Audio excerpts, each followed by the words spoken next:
Po në nënshkrimet e kanë pas formën e vetë statutare, tash është në dorën e gjithë delegatëve që të vendosin për fatin politik dhe të ardhmen e lidershipit të Lidhjes Demokratike të Kosovës. A jeni pro apo kundër shkarkimit të zotit Abdixhiku dhe a pritet të ketë tensione se janë parë grupe të ndryshme? As nuk do të ketë tensione, keni pa e di, edhe delegatët janë përballë me disa presione të quaj kështu më shumë mediatike, në kuptimin pozitiv, po kjo është demokracia, këto e promovon vetëm Lidhja Demokratike e Kosovës.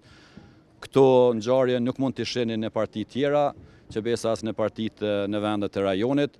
Andaj kjo është vetëm për fuqizimin e LDK-s dhe asgjë tjetër. Po kjo po përsëritet shpesh zotëri Zemaj, para 6 muaj e patët një kuvend ku vetë se Abdixhiku.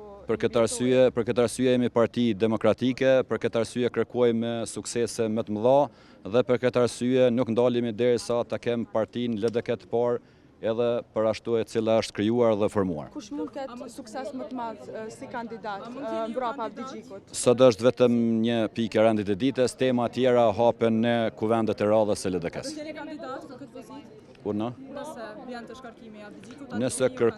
Nëse kërkohet, unë kam thënë nuk i iki përgjithësisë, po sot është një temë tjetër, nuk ka të bëjë me kandidatin e ri të LDK-s. Do të votoni pro apo kundër shkarkimit të zotit Abdixhiku? Tash jemi një kuvend, unë kam qenë nënshkrues, në nënshkrimje ka një kërkesë, po vota është e msheftë dhe tash duhet me ruajt edhe integritetin e votës. A një optimist që nisma ka me pas sukses? Besoj që po.